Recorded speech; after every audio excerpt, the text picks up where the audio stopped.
الحمد لله رب العالمين الصلاة والسلام على سيد المرسلين وعلى آله وصحبه أجمعين. مشاہدین الکرام، میں شیخ دلوار حسین ازہری النقشبندی آج آپ حضرات کے سامنے حاضر ہوا ہوں کلام کریم رب العزت کے کلام کے ساتھ سورۃ البقرہ آیات 14 اور 15. انشاءاللہ تعالی اللہ کے رحم و کرم سے آج ان دو آیاتوں کے بارے میں ہم لوگ جانیں گے.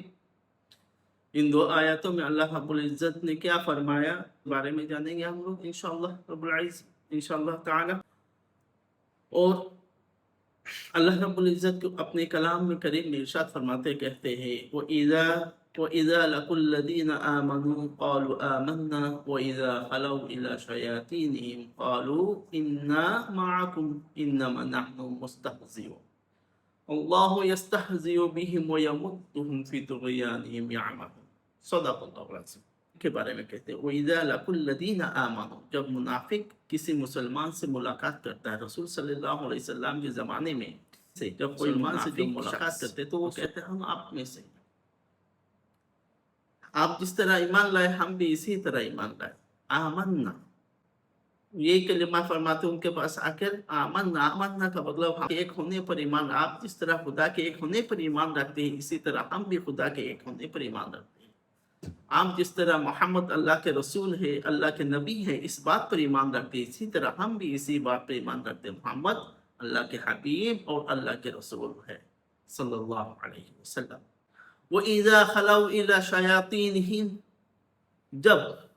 جب اپنے دوستوں کے پاس چلے جاتے ہیں شیاطین دوستوں کے پاس اکٹھا ہوتے ہیں اکیلے میں بیٹھتے ہیں تو کہتے ہیں قَالُوا إِنَّا مَعَكُمْ إِنَّمَا نَحْنُ مُسْتَهْزِئُونَ. ان سے یہ کہتے ہیں ہم تو آپ کے ساتھ ہیں ہم تو ان سے مذاق کر رہے ہیں. یعنی وہ لوگ مسلمانوں سے مذاق کر رہے ہیں. کس بات کی مذاق؟ اس بات کی مذاق کہ مسلمان اللہ کو ایک خدا کی عبادت پر یقین رکھتا ہے مسلمان اور محمد صلی اللہ علیہ وسلم اللہ کے حبیب ہے اس بات پر یقین رکھتا ہے. وہی لوگ وہ کیا کہتے ہیں اپنے شیطانوں کے پاس جانے کے بعد یہ کہتے ہیں ہم تو ان سے مذاق کر رہے ہیں. یعنی خدا کے ایک ہونے کا مذاق کر رہے ہیں وہ لوگ. رسول صلی اللہ علیہ وسلم اللہ کے حبیب اور اللہ کے رسول ہونے پر وہ لوگ مذاق کر رہے ہیں تو ہم لوگ مذاق کر رہے ہیں. اس کے بعد اللہ رب العزت ان کی اس مذاق کی وجہ سے کہ رسول صلی اللہ علیہ وسلم کی شان میں گستاخی جو کی انہوں نے خدا کی ایک ہونے پر جو انہوں نے مذاق اڑایا تو ان منافقینوں کے جواب میں اللہ رب العزت ارشاد فرماتے ہیں کہتے ہیں اللہ یستہزئ بہم اللہ یستہزئ بہم ویمدہم فی طغیانہم یعمہون. اللہ بھی ان سے مذاق فرماتا ہے. اب یہاں پر مفسرین کرام مذاق سے مراد عقاب لگاتے ہیں. اللہ بھی ان کو ایسے عذاب میں مبتلا کرتے ہیں. حسد کرنا مسلمانوں کو نفرت کی نظر سے دیکھنا جو حرکتیں منافقین کرتے ہیں جو مسلمانوں کی برائی کرتے لوگ ہے وہ یمدہم اور وہ پٹکتے رہتے ہیں. یہ خدا کے عذاب ہے.